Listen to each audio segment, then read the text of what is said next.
हम यहाँ और तैसे गले मेरी भेज भैया क्या रुपया हमारा ले लो हमारे गाय दिए पहुंचो तुरंत है ये बात हार ना हो दूसरे कहो तू जाओ ठीक है मैं चल रहा हूँ लेकिन मेरे हाँ मेरा ही डुबकी लगना चाहिए। जाओ भैया लगा दी थे ये तो बिल्कुल कारण क्या है कच कच एकदम अरे कचरई कचरे गोरी पी सही कहुआ कचरे तू हई बार ही बुझे कचरी तू हई बार ही बुझे कचरे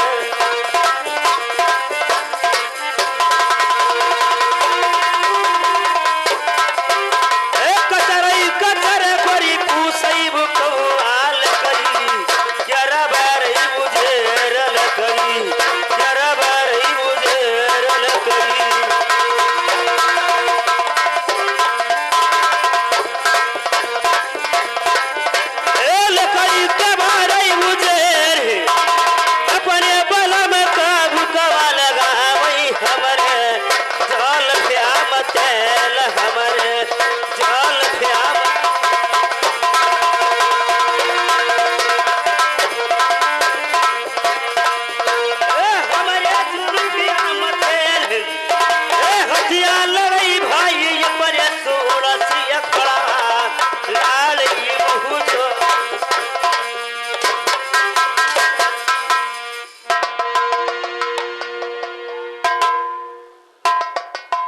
बदतमीज अब जाओ अब से लगाई दे मालिक अब मैं बैठ रहा हूँ मेरे सामने लगा सुनो सुनो उजन बहु रहा भैवा रहा वहां कारण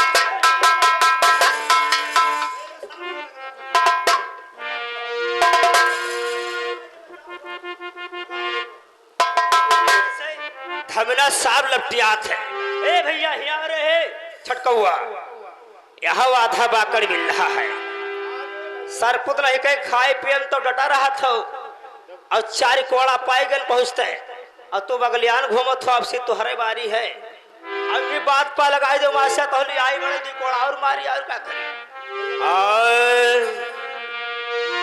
अरे गौमारे पाछो मैया बारी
टूट गए। अब कहन कारण कहन हे बहनी, अब बुढ़ियोन वाला रेट चलक चाहिए। कहा से बाबा टूट गए तो कैसे?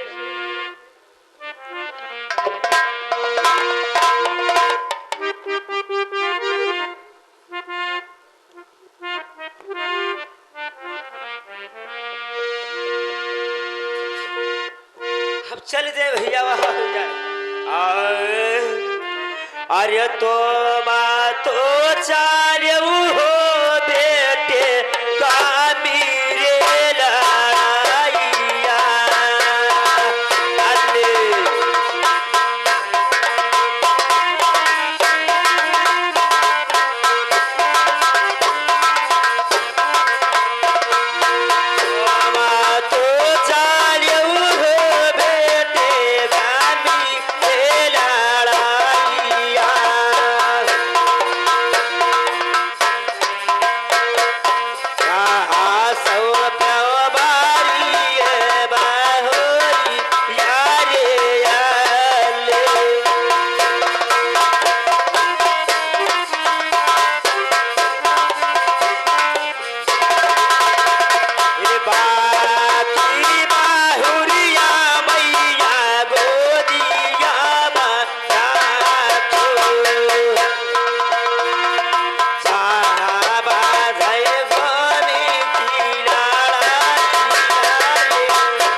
सत्ता पहुंच गए कैसे?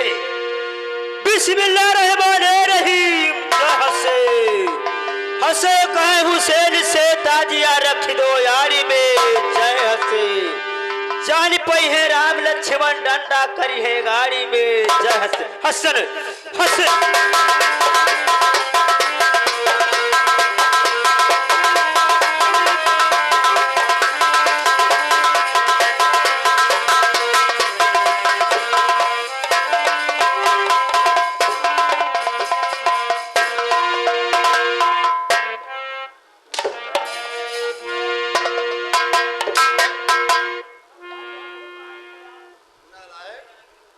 के ढक्कन खेत खाए गधा मारा जाए जोला। अबे चुप। क्या बात है मालिक? कभी बिरा कभी मासिया। जाओ अब सेब तुम्हारे कहा हुई। मैं बैठ रहा हूँ, मेरे सामने लगना चाहिए। ठीक है आप बैठिए।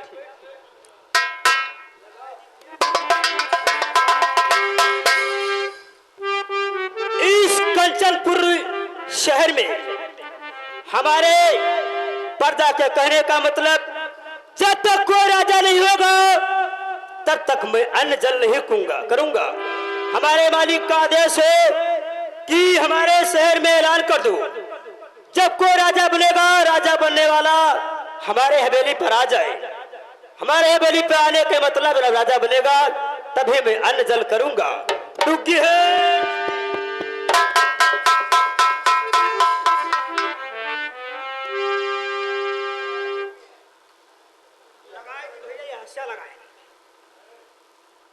जो हमारे महाराज के हवेली पे इतने राजा बनने वाले हैं, सब यहाँ आने का कष्ट करें।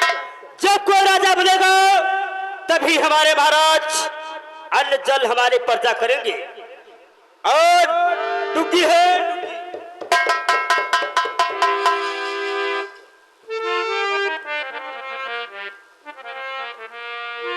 डुग्गी वाले, चलिए मेरे साथ और तुम्हें वहीं पर 5000 दिलाता हूँ। यहाँ पर क्यों मैं लेकर आया हूँ? आइए मेरे साथ आइए। अरे छोरा डंडा लेके, अरे झर झोरा डंडा लेके लूटे रमवापुर कई डंडा हीरो हंडा लेके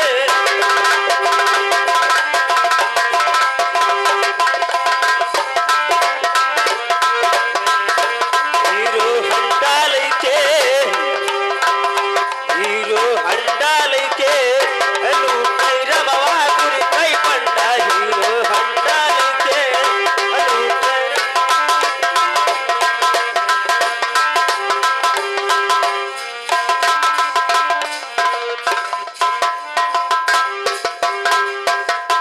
चलो मास्टर, महाराज।